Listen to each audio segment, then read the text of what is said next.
অনেক সময় মানুষ এই কথায় দুঃখ পান যে কেন বারবার তার ক্ষমতার ওপরে সন্দেহ প্রকাশ করা হয়, কেন বারবার তাকে পরীক্ষা দিতে হয়, কেন জিজ্ঞেস করে এটাই কি আমার ভাগ্য যে একাধিকবার আমার ক্ষমতা আমাকে প্রমাণ করতে হবে।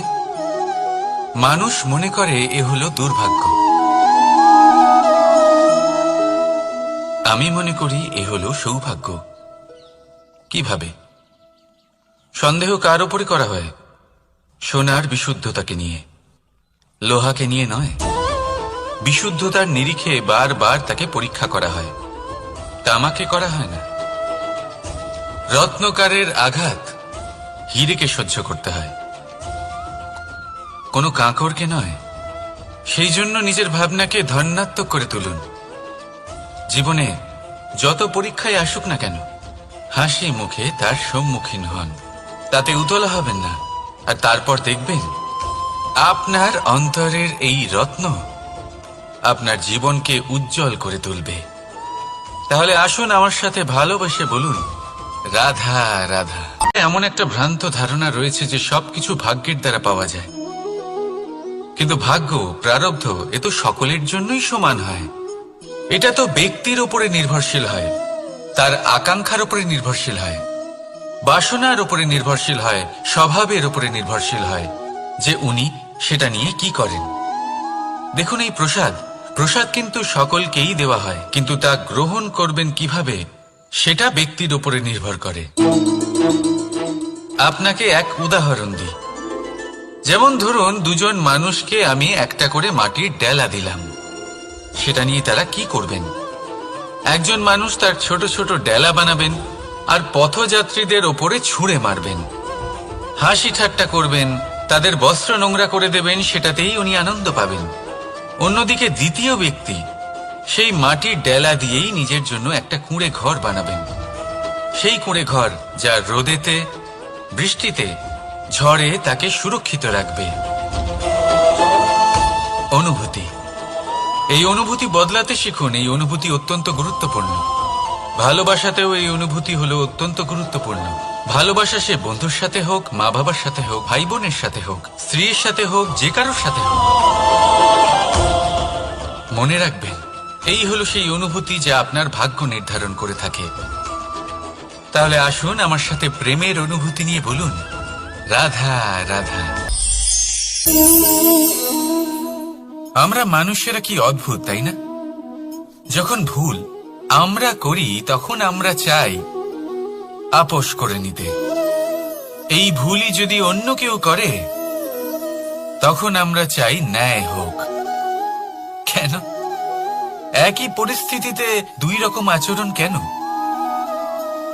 দেখুন, যদি আপোষ, ন্যায়, প্রতিকার বা প্রতিঘাতের বদলে আমরা শুধু এবং শুধুমাত্র প্রেম দিয়ে ভরিয়ে তুলি,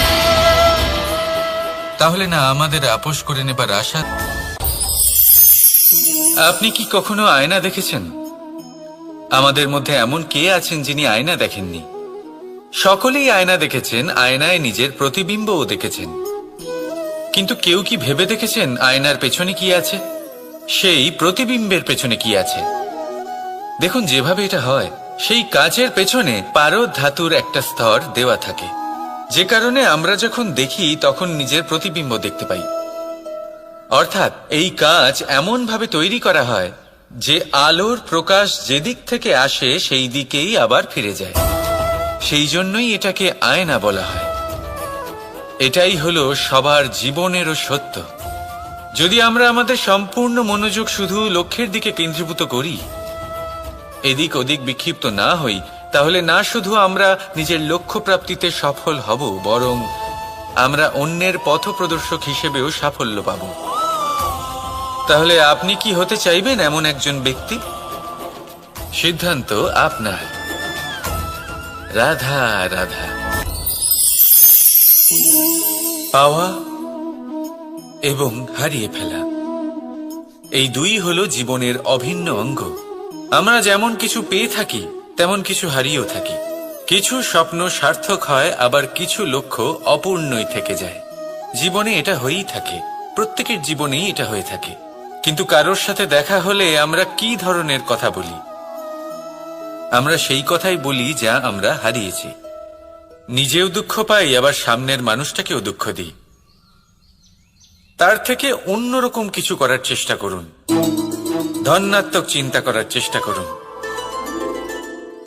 মন সেদিকেই দিন, স্মরণ শুধুমাত্র তাকেই করুন, গুরুত্ব তাকেই দিন যিনি আপনার কাছে রয়েছেন। যিনি আপনার কাছে নেই তার আশায় কষ্ট কেন পাচ্ছেন আপনি, সেগুলিকেই প্রাধান্য দিন যা আজ এখন বর্তমানে আপনার কাছে রয়েছে।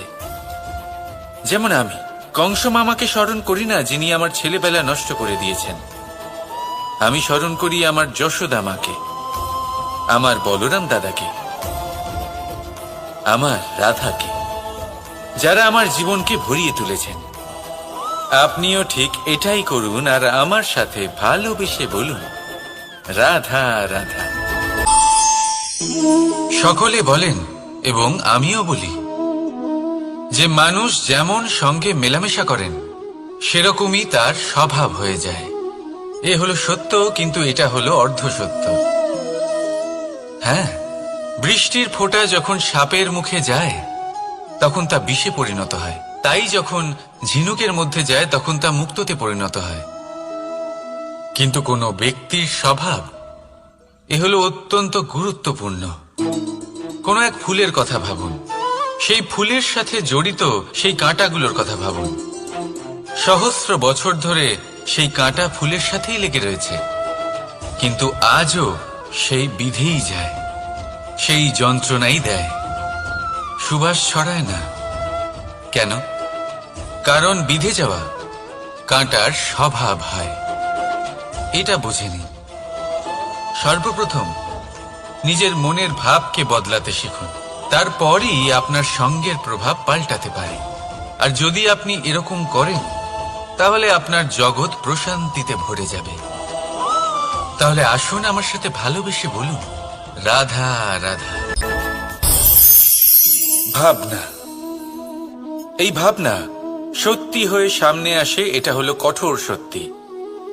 কারণ ভাবনাই হলো সেই বীজ যা সত্যরূপী সেই চারাকে জন্ম দেয়, তাকে বিকশিত করে। এবার ভাবুন, যদি এই বীজ কাঁটা গাছের হয় তাহলে তা ছায়া দেবে না, তা শুধুই কাঁটা প্রদান করবে।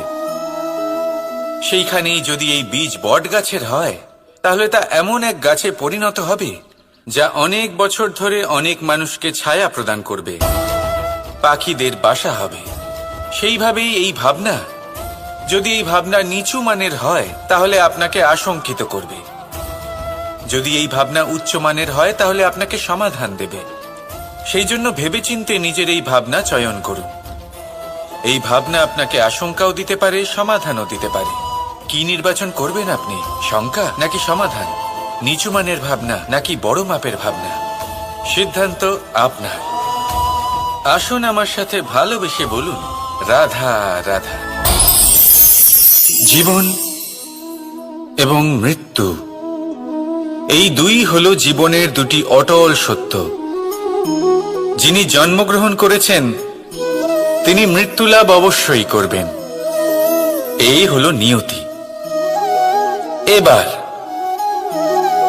একটা কথা বলি, মৃত্যু লাভ সবাই করেন, কিন্তু জীবন বাঁচতে সবাই জানেন না।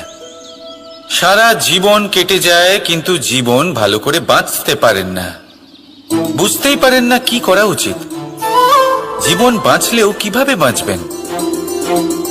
যদি বাঁচেন তাহলে বাঁচুন সেই প্রদীপের মতো, যে নিজের শিখা দিয়ে অসংখ্য প্রদীপকে জ্বালিয়ে তুলতে পারে, যে নিভে যাবার আগেও অন্ধকারের সাথে লড়তে থাকে। হয়তো সেই জন্যই যেখানে প্রদীপ রাখা হয় সেই জায়গাকে পুজো করা হয়, সেই স্থানকে পবিত্র মানা হয়। একটা কথা ঠিক, মৃত্যু সবার হবে, সে আমি হই, সে আপনি হন বা অন্য কেউ হোক। একদিন এই সংসার থেকে চলে যেতেই হবে। কিন্তু আপনি এই জীবনে কি করেছেন সেটাই হলো গুরুত্বপূর্ণ। আর যিনি জীবন বাঁচতে শিখেছেন তিনি মৃত্যুর পরেও জীবিত থাকেন, তিনি অমর হয়ে যান। আপনিও এটাই করুন আর আমার সাথে ভালোবেসে বলুন, রাধা রাধা। কথায় আছে মানুষের উচিত দৃঢ়তার সাথে পদক্ষেপ নেওয়া। যেখানে পা ফেলবেন সেই মতোই পথ নির্বাচন হবে, সেই মতোই লক্ষ্য নির্ধারিত হবে। কিন্তু শুধুই কি পদক্ষেপের দিকে নজর রাখা যথেষ্ট? না, এর থেকে অনেক বেশি গুরুত্বপূর্ণ হলো আচরণ। যেমন আপনার আচরণ হবে, ঠিক সেই মতোই আপনার পদক্ষেপ হবে। যদি আপনার আচরণ সঠিক হয়, শ্রেষ্ঠ হয়, তাহলে দেখবেন আপনি পর্বতের শিখরেও পৌঁছে যেতে পারবেন।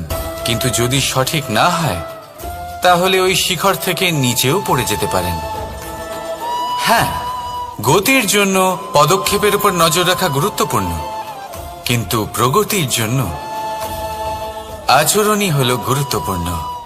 তাছাড়া সম্ভব নয়। আসুন আমার সাথে ভালোবেসে বলুন, রাধা রাধা। আপনাকে একটা প্রশ্ন জিজ্ঞাসা করি, জল কোথায় কোথায় পাওয়া যায়? কেউ বলবেন সাগরে, কেউ বলবেন ঝর্ণাতে, সরোবরে, নদীতে। আর এই সবকটা উত্তরই সঠিক। আর এদের মধ্যে সবকটা জায়গাতেই কি পাওয়া যায়? জল। ঠিক সেইভাবেই মানুষের যে কোনো স্বরূপই হোক না কেন, তাতে বাস করেন স্বয়ং পরমাত্মাই। সেই পরমাত্মা যিনি ভালোবাসার বাণী শুনে থাকেন, ভালোবাসার ভাষা বুঝতে পারেন, তিনিই জানেন। এবার সে মাতা দেবকী হোক বা মাতা যশোদা, এই যাত্রা তো শুধুমাত্র মমতার। এবার সে রুক্মিণী হোক বা রাধা, যাত্রা সেই ভালোবাসারই। তাই শুধু ভালোবাসার উপরে মনোনিবেশ করুন, নিজের ব্যবহার প্রেমময় করে তুলুন। আপনার প্রত্যেকটা সম্পর্ক, প্রত্যেকটা বন্ধন পবিত্র হয়ে উঠবে। তাই আসুন আর আমার সাথে ভালোবেসে বলুন, রাধা রাধা। ছেলেবেলা। এবার ছেলেবেলার বিষয় আর কি বলি, অত্যন্ত বিশেষ হয় এই ছেলেবেলা। সেই সময়ের অনেক কথা আমাদের আজও মনে আছে আর সারা জীবন মনে থাকবে। এমন কোনো কথা, যেমন কিছু একটা ঠাট্টা করেছিলাম, যাতে মাতা পিতা এত রেগে গেছিলেন যে সেদিন হয়তো আমাদের খেতেই দেননি। এরকম হয়, আর আমার সাথেও তা হয়েছে। কিন্তু একটু ভেবে দেখুন, যখন আমরা অভুক্ত থাকি, তখন কি আমাদের মাতা পিতার গলা দিয়ে খাবার নামতে পারে? কখনোই নয়। কিন্তু আমরা তো কথা বলছি মাতা পিতাকে নিয়ে। কিন্তু যদি আমরা নিজেদের কথাও বলি, আমরা যদি কখনো জানতে পারি, কোনো ভিক্ষুকের বিষয় জানতে পারি যে সে অভুক্ত রয়ে গেছে, তখনও আমাদের গলা দিয়ে খাবার নামে না। আর এই যে কথাটা, যখন সমাজে খুব বড় কোনো বিপদ আসে, তখন এই কথা আমাদের কাছে স্পষ্ট হয়ে যায়। যেমন ধরুন কোনো মহাযুদ্ধ বা মহামারী হয়, তখন মন অশান্ত হয়ে ওঠে। আর তখন যদি আপনি মনে শান্তি পেতে চান, তো একটাই মন্ত্র রয়েছে, সেবা করুন। যতটা পারবেন ততটা সেবা করুন। এই সমাজে কত সংখ্যক মানুষ রয়েছেন যারা খালি পেটে শুয়ে পড়েন। কিন্তু যদি আমাদের মধ্যে প্রত্যেক মানুষ চেষ্টা করেন, সঠিকভাবে চেষ্টা করেন, তাহলে কোনো মানুষ অভুক্ত থাকবেন না। এক অত্যন্ত গুরুত্বপূর্ণ কথা মনে রাখবেন, কোনো দরিদ্র, কোনো অভুক্তকে খেতে দেওয়া, তা হলো ঈশ্বরকে ভোগ নিবেদন করার থেকেও মহান কার্য। কারণ ঈশ্বর গরিব মানুষের প্রার্থনায় বাস করেন। আর ধরে নিন, যদি সেই ভিক্ষুক আপনার দেওয়া খাবার গ্রহণ করেন, অর্থাৎ ঈশ্বর আপনার দেওয়া খাবার গ্রহণ করলেন। কারণ এই মানবতা, এই সেবাই হলো ঈশ্বরের সব থেকে বড় আরাধনা। তাই এই আরাধনায় বিলীন হয়ে থাকুন, আর আমার সাথে ভালোবেসে বলুন, রাধা রাধা। কিছু মানুষ এরকম ভেবে থাকেন যে পরিশ্রম করার দরকারটাই বা কি। এই প্রকৃতি আমাদের সবকিছু দিয়েছে, জন্ম দিয়েছে, জীবন দিয়েছে। এই প্রকৃতিই আমাদের পালন পোষণও করে নেবে। এবার আপনি বলুন, কখনো দেখেছেন সিংহকে কারোর সেবা করতে? দেখেননি তো। কখনো আপনি দেখেছেন পাখিকে চাকরি করতে? দেখেননি তো। তাও নিশ্চয়ই তাদের পেট ভরে। চলুন, আপনার এই কথা আমি মেনে নিলাম। এবার আপনি আমার একটা কথার উত্তর দিন। আপনি কখনো দেখেছেন কোনো প্রাণী নিজে হেঁটে এসে সিংহের মুখে এসে বলছে যে আমাকে আপনি খেয়ে ফেলুন, আমাকে নিজের খাদ্য করে নিন, নিজের পেট ভরিয়ে ফেলুন। এরকম তো কখনোই হয় না। সিংহ নিজের খাবার বনেই পেয়ে যায়, কিন্তু শিকার তাকে নিজেকেই করতে হয়। যদি এটা না করে তাহলে সে অনাহারে মরে যাবে। যদি কথা বলা হয় পাখির, তাহলে বলি প্রকৃতি ওকে খাবার নিশ্চয়ই দিয়েছে, কিন্তু সেই খাবার খুঁজে নিতে হয় তাকে নিজেকেই। নিজেকে বাঁচিয়ে রাখার জন্য বাসা বানাতে হয় তাকে, যার জন্য অত্যন্ত পরিশ্রম করতে হয়। এই পরিশ্রম থেকে বিমুখ হবেন না, কারণ এই পরিশ্রমই অনেক দূর পর্যন্ত আপনার ভাগ্য বানাতে পারে। জীবনের সামনে এগোনোর জন্য আপনাকে পরিশ্রম করতেই হবে।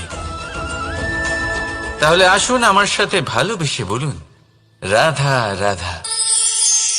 লক্ষ্যে পৌঁছানো অত্যন্ত কঠিন হয়। কেউ ভাবেন যে কেন এত কঠিন হয়, কেন এত কষ্ট করতে হয় লক্ষ্যে পৌঁছানোর জন্য। এই লক্ষ্য সরলভাবে কেন আমার কাছে চলে আসে না? চলুন আপনাকে একটা কথা বলি, যদি আপনার লক্ষ্য কঠিন না হয় তাহলে তাকে পাওয়া আপনার পক্ষে অসম্ভব হয়ে উঠবে। লক্ষ্যে পৌঁছানোর এই রাস্তায় আপনি যে কড়া রোদের সম্মুখীন হন, যার থেকে আপনি দূরে পালাতে চান, সেই রোদ আপনাকে প্রেরণা যোগায় যে আপনি এগোতে থাকুন। ভাবুন একজন যাত্রী যে কিনা নিজের লক্ষ্যের দিকে যাচ্ছেন, সেই পথে উনি যদি একটু ছায়া পেয়ে যান আর উনি ওখানে বিশ্রাম নেন, তাহলে তার সাথে তার ভাগ্য গভীর নিদ্রায় সেখানে বিলীন হয়ে যায়। তাই পরিশ্রমের করা রোদের থেকে কখনো দূরে পালাবেন না। জীবনে শুধু সামনে এগোতে থাকুন দৃঢ়তার সাথে।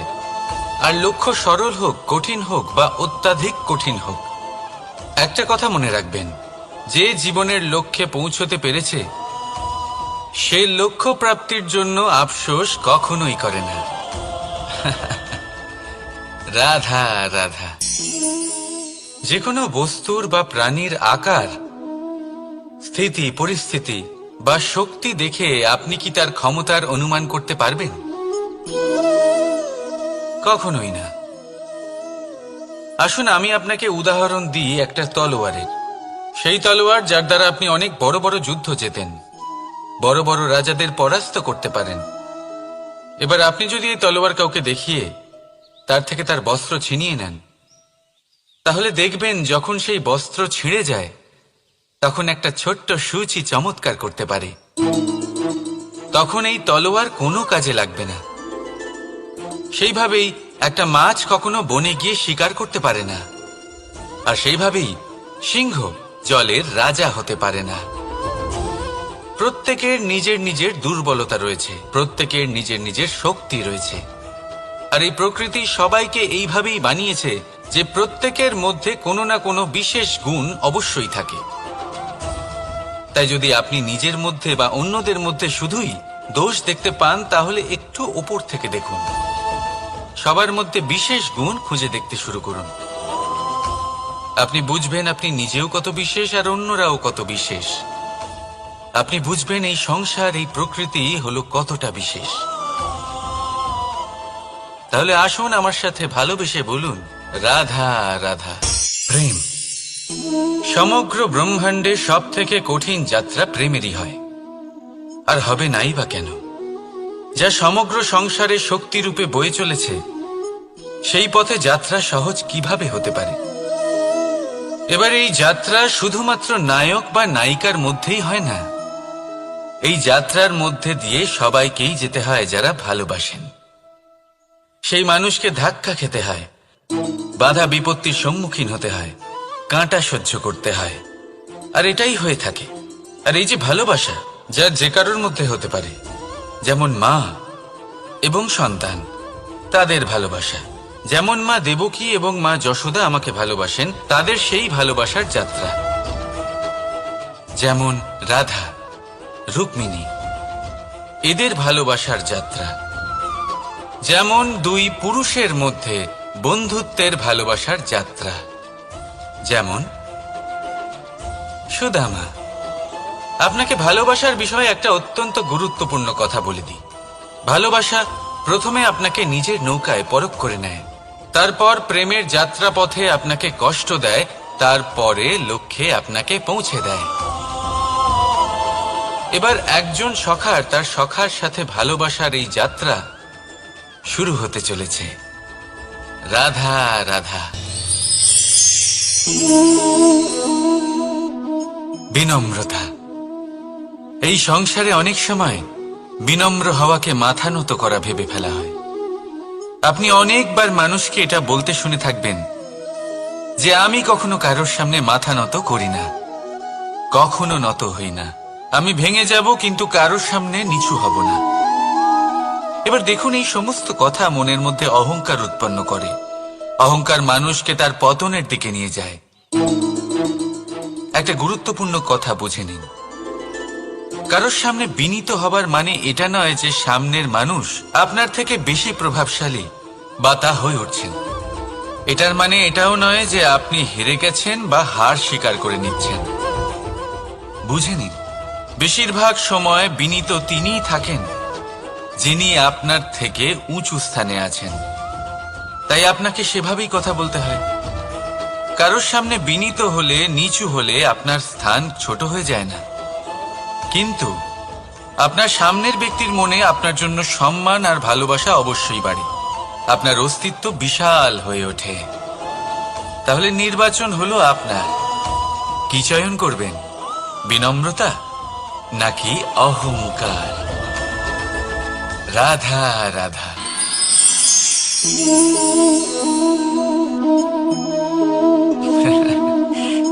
আপনি হয়তো ভাবছেন আমি কি করছিটা কি। আজ আমি ভাবলাম যে রান্না করতে একটু সাহায্যই করে দিই, তাই চাল বেছে দিচ্ছিলাম। ভেবেছিলাম এই কাজটা অত্যন্ত কঠিন হবে। না, সহস্র ভালো চালের মধ্যে থেকে দুটো কাঁকর বাছা শুধুমাত্র অভ্যেসের ব্যাপার। বাস্তবে কঠিন কাজ আর শিল্পকলা সেটাই যেখানে কয়েক হাজার কাঁকরের মধ্যে থেকে একটা রত্ন বের করতে হয়। এবার এর সারমর্ম কি হতে পারে? সারমর্ম হলো এটাই, বড় তিনি হন না যিনি মানুষের মধ্যে খামতি বের করেন। মাহাত্ম্য তাতেই, শ্রেষ্ঠত্ব তাতেই, যা অন্যের ভেতরে থাকা ভালো গুণগুলি বের করে তার সম্মুখে, এই সংসারের সম্মুখে প্রস্তুত করতে পারেন। আসুন আমার সাথে ভালোবেসে বলুন, রাধা রাধা। জলরাশির সাথে আমার প্রেম চিরন্তনের। তা সে মথুরার যমুনা নদীই হোক বা দ্বারকার সমুদ্রই হোক। সমুদ্রের ধারে চলতে চলতে যখন সেই কোমল ঢেউ পা ছুঁয়ে যায়, আহা, ক্লান্তি যেন দূর হয়ে যায়। আমাদের মধ্যে একটা শক্তির জন্ম দেয়, মনকে উৎফুল্ল করে তোলে। সেই ঢেউয়ের বিষয় কি আপনারা কখনো ভেবেছেন? এই ঢেউই যখন তটে আসে, ছোট পাথরের সাথে ধাক্কা খেয়ে বিক্ষিপ্ত হয়ে যায়। আর এমন এক সময়ও আসে যখন এই ঢেউই এত ভয়ঙ্কর হয়ে ওঠে যে সবকিছু ধ্বংস করে দেয়, সবকিছু নষ্ট করে দেয়। এর একটা সারমর্ম রয়েছে, একটা অত্যন্ত গুরুত্বপূর্ণ শিক্ষা রয়েছে, যে কখনো কাউকে দুর্বল মনে করবেন না, কখনো না। কারণ এই দুর্বলতা যখন তার প্রকৃত শক্তির রূপ দেখায়, প্রবল বিনাশ সৃষ্টি করে। তাই কারোর বিনম্রতার, কারোর কোমলতার সর্বদা সম্মান করতে শিখুন। রাধা রাধা।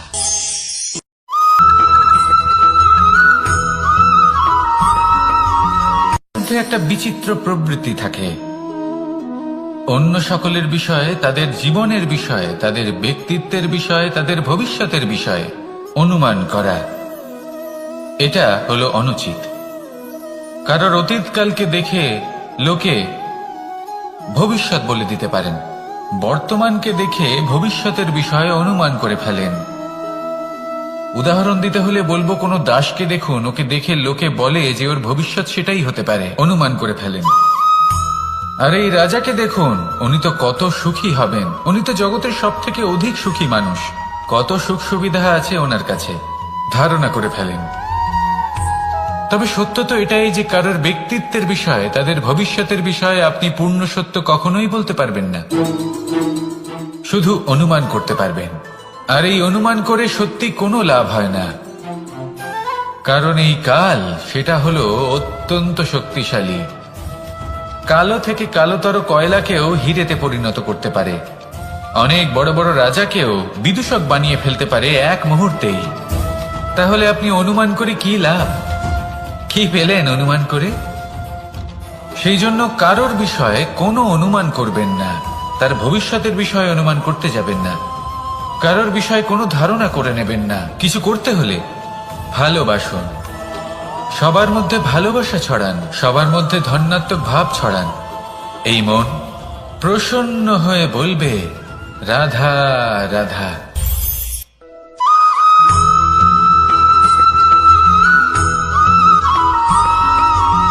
পঞ্চতত্ত্বের মধ্যে দ্বিতীয় তত্ত্ব হল ধরণী, ভূমি, যাকে আমরা ধরণী মাতা বলি। এই ধরণী ধৈর্য ধারণ করে, আর এর ওপরেই আমাদের সমগ্র সংসার নির্ভরশীল।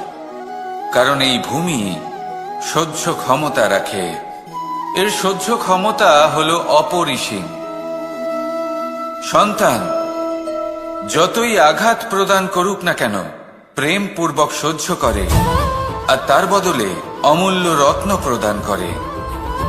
সন্তান যদি হাল চালায়, তাহলে তার বদলে তাকে অন্ন প্রদান করে। এটাই হলো ধরণী। এবার এর থেকে আমরা কি শিক্ষা পেতে পারি? এটাই যে কারোর জন্য কিছু করা বা কাউকে কিছু দেওয়া মনে কোনো কামনা ছাড়াই। আর এই কথাটা বুঝে যান, যদি কারোর জন্য কামনা না রেখে বা কোনো পাওয়ার আশা না রেখে কারোর জন্য কিছু করেন বা কারোকে কিছু দেন, যদি এটা আপনি শিখতে পারেন, তবে আপনি ভালোবাসতে শিখে গেছেন। আর সেই জন্যই এই ধরিত্রীকে মাতা বলা হয়। কারণ মাতা শুধু উনি নন যিনি গর্ভে সন্তানকে ধারণ করেন, মাতা তো উনিও যিনি জীবন বাঁচতে শেখান, যিনি জীবন বাঁচার উদাহরণ প্রদান করেন। তাহলে ধরণীর থেকে এই নিঃস্বার্থ ভাব শিখুন, নিঃস্বার্থ ভালোবাসা শিখুন, আর এই ভালোবাসার সাথেই বলুন রাধা রাধা।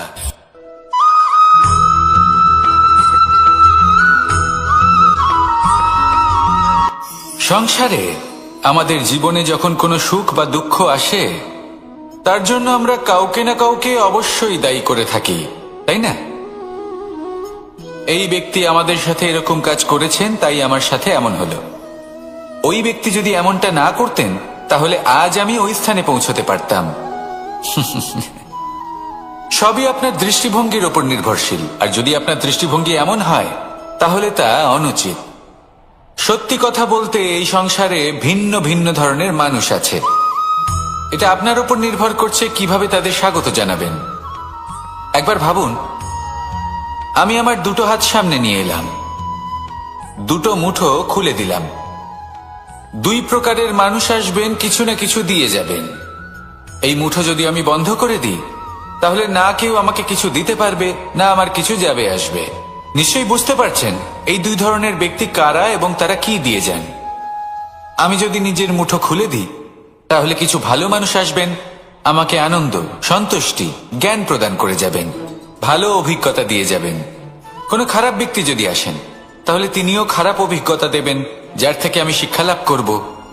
এই সব কিছু আমি লাভ করতে পারি। মুঠো যদি বন্ধ করে রাখি, তাহলে আমি কিছুই পাবো না। দেখুন, এই সংসারে প্রত্যেকের জীবনে এইরকম। প্রত্যেকের জীবনে সবকিছুই আছে, ভালো খারাপ দুই মানুষই আছে, ভালো অভিজ্ঞতা আছে, খারাপ অভিজ্ঞতা আছে। নির্ভর করছে আপনার উপর যে আপনি কি করবেন, এনাদের স্বাগত কিভাবে জানাবেন, কার থেকে কি বুঝবেন, কি শিখতে পারবেন, আর কোন দৃষ্টিভঙ্গি নিয়ে অগ্রসর হবেন। এটাই নির্ধারণ করবে যে আপনার জীবন কেমন হবে। আসুন আমার সাথে ভালোবেসে বলুন রাধা রাধা।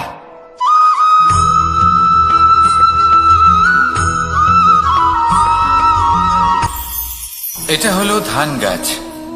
এর থেকে যে চাল উৎপন্ন হয় তা মানুষ গ্রহণ করেন। আর এটা কি? এ হলো জংলি ঘাস। একবার ভেবে দেখুন, যদি এই জংলি ঘাস ধান গাছের আশেপাশে থাকে তাহলে কি হবে? ধান উৎপন্ন হতে পারবে? তা উৎকৃষ্ট হতে পারবে? আমরা কি তা গ্রহণ করতে পারবো?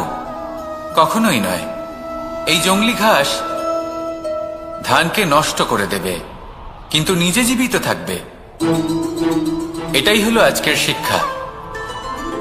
এই সংসারে যদি আপনি নীতির পথে চলতে চান, উচিত কর্ম করতে চান, সংসারকে সেবা করতে চান, তাহলে জংলি ঘাসের মতো ব্যক্তিদের থেকে সবসময় দূরে থাকতে হবে। সেই ব্যক্তি যারা দুর্নীতি এবং মিথ্যা দ্বারা পরিপূর্ণ, যাদের ব্যবহার অশুভ, যাদের অনেক অশুভ গুণ রয়েছে, তারা সঠিক নয়। সেই সকল ব্যক্তি যাদের চরিত্র অত্যন্ত দুষ্ট হয়, তারা হয় শুভ চরিত্রের ব্যক্তিকে একদম নষ্ট করে দেয়, নয় নিজের মতো বানিয়ে তোলে। তাই যদি আপনি নীতির পথে চলতে চান, এই সংসারের জন্য শুভ কর্ম করতে চান, তাহলে সেই সঙ্গ লাভ করুন যে সঙ্গ জ্ঞানে পরিপূর্ণ, যাদের মধ্যে অনেক গুণ আছে, যাদের থেকে প্রতিদিন কিছু শিখতে পারবেন। এমন ব্যক্তির সাথে জীবন অতিবাহিত করুন। দুরাচারীদের থেকে দূরে থাকুন। তবেই এই মন প্রসন্ন হয়ে বলবে, রাধা রাধা।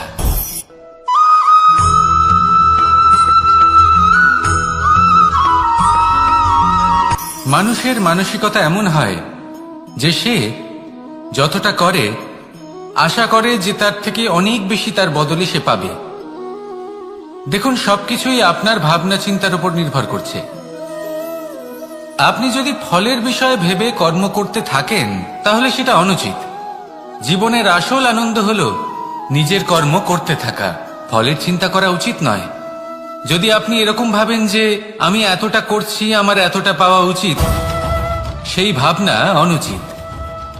যদি আপনি সেবার মানসিকতা নিয়ে কর্ম করতে থাকেন, কর্মচক্রে প্রবাহিত হন, যদি আপনি এমন ভাবনা রাখেন যে আমি এতটা পাচ্ছি তাই এর থেকে অনেক বেশি আমি কর্ম করব, তাহলে নিশ্চিত রূপে আপনি যতটা করছেন তার থেকে অনেক বেশি আপনি পাবেন। আপনার আশার থেকে অনেক বেশি আপনি পাবেন। শুধু জীবনে অনেক বেশি কাজ করতে থাকুন, ফলের চিন্তা করবেন না। আর মনে রাখবেন, এই ভাবনাই সব থেকে বড় বীজ। কর্মের উপর বিশ্বাস রাখুন। জীবনে যা যা আপনি চান সবই সুখময় হবে। আসুন আর আমার সাথে ভালোবেসে বলুন, রাধা রাধা।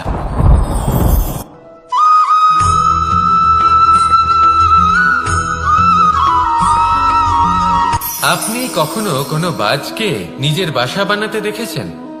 এই বাজ যখনই কোনো বাসা বানায় তখন উঁচু গাছের ডালে বা কোনো পর্বতের শিখরে বাসা বানায়, অনেক উচ্চতায়। আর সেখানে তার সন্তানও জন্মগ্রহণ করে। যখন এই সন্তানেরা জন্মায় তখন এই বাজ খুবই ভালোবেসে এবং খুব সাবধানে এদের পালন পোষণ করে। নিজের ঠোঁট দিয়ে তাদের ঠোঁটে খাবার পরিবেশন করে। কিন্তু যেই সেই সন্তানেরা হৃষ্টপুষ্ট হয়ে যায় এবং সেই কথা বাজ নিজে বুঝতে পেরে যায়, সেই বাজ নিজেই সেই বাসা ছিন্ন ভিন্ন করে দেয়। সেই সন্তান যাদের সবেমাত্র ডানা গজিয়েছে, কিভাবে উড়তে হয় তারা জানে না, সেই সন্তানগুলিকে উচ্চতা থেকে ঠেলে দেয়। সেই সন্তান প্রথমে ভয়ভীত হয়ে যায়। তারা সামনে মৃত্যুকে দেখতে পেয়ে ভয়ের কারণে তাদের ডানা ঝাপটাতে থাকে। আর সেই প্রক্রিয়াতেই সেই সন্তানগুলি উড়তে শুরু করে দেয়। এবার এই ঘটনায় আমরা কি শিক্ষা পেতে পারি? এটাই, যদি আপনি মাতা পিতা হন তাহলে নিজের সন্তানকে অবশ্যই স্নেহ করুন, কিন্তু তাদেরকে নিজের আঁচলের তলায় বেঁধে রাখবেন না। যদি আপনি চান আপনার সন্তান জীবনে উন্নতি করুক, তাহলে নিজের মুঠো থেকে তাদের স্বতন্ত্র করে দিন। এই সংসারে সংঘর্ষ করতে দিন। সেই সন্তান নিজেই বুঝতে পারবে যে জন্মের সময় পাওয়া ডানা কি করে ব্যবহার করতে হয়। আর আপনার চোখের সামনে আপনার সন্তান এই আকাশে উড়তে থাকবে। তাহলে আসুন আমার সাথে ভালোবেসে বলুন, রাধা রাধা।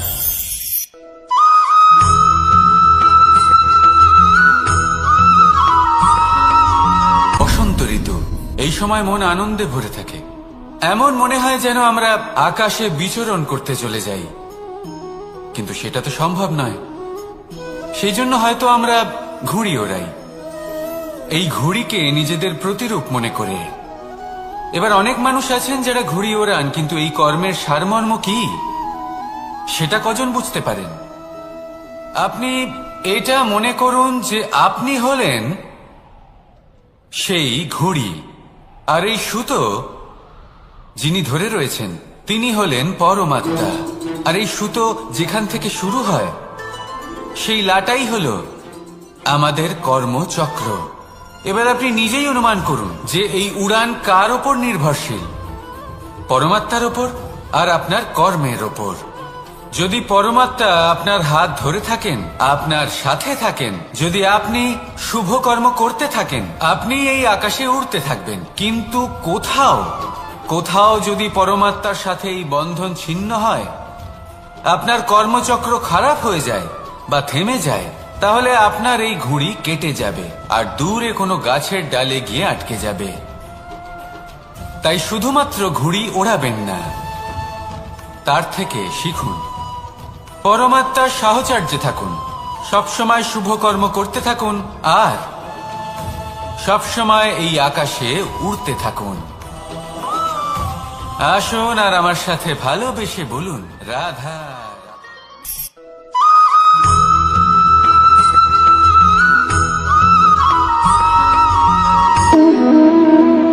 সম্পর্ক হলো আমাদের জীবনের একটি আধার।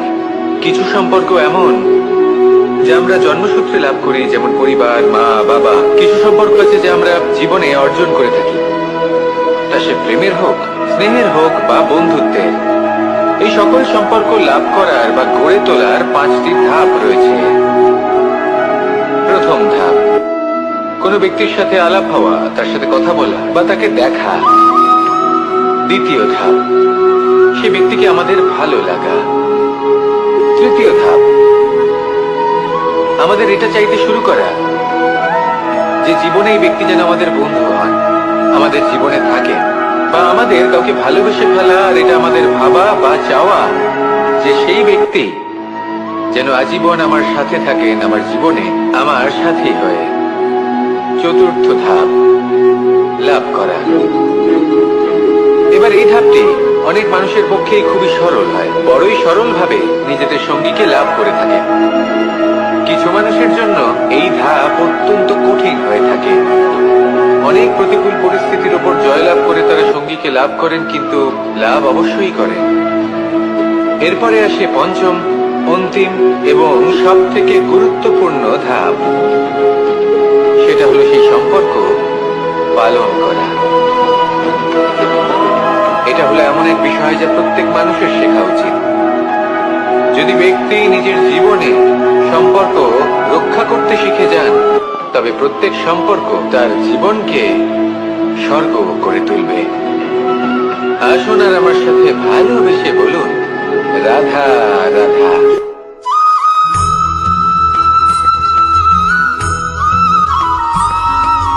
জীবনে যখন কোনো ব্যক্তি নিজের লক্ষ্য প্রাপ্তির জন্য নিরন্তর পরিশ্রম করতে থাকেন, চেষ্টা করতে থাকেন, তখন তিনি কষ্ট অনুভব করেন, কখনো শারীরিক কষ্ট, কখনো মানসিক কষ্ট।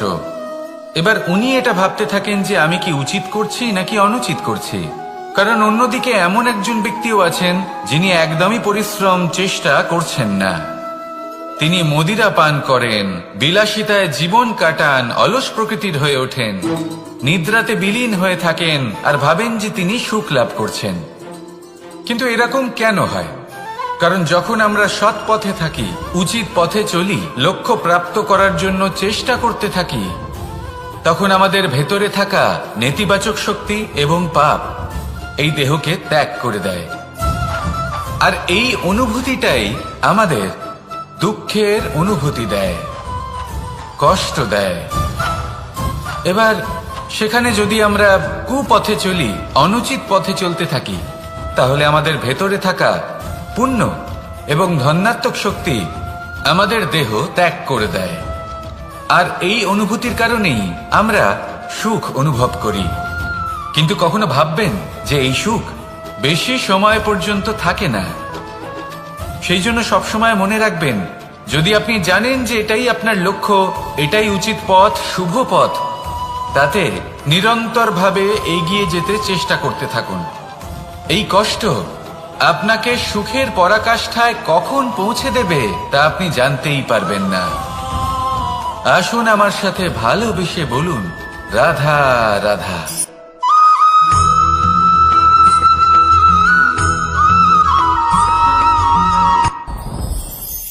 সাথী।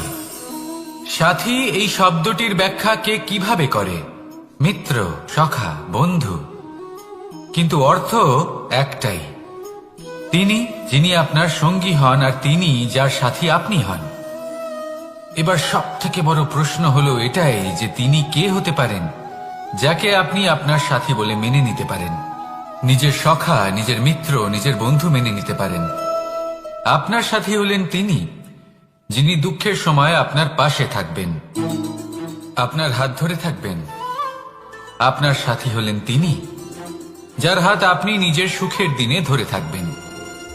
সেই সাথীরই হাত ধরুন যিনি দুঃখে সবসময় আপনাকে সাহায্য করার জন্য তৎপর হয়ে থাকেন, আপনার পাশে থাকেন, আর যাকে সুখের দিনে আপনি আপনার সাথে রাখতে পারেন।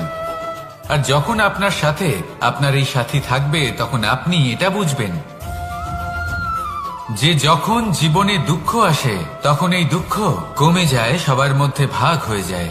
আর যদি তখন সুখ আসে তাহলে সেটা সবার উপস্থিতিতে আরো বেড়ে যায়।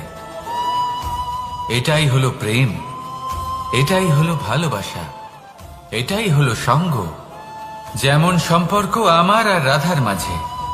তাহলে আসুন আর আমার সাথে ভালোবেসে বলুন, রাধা রাধা।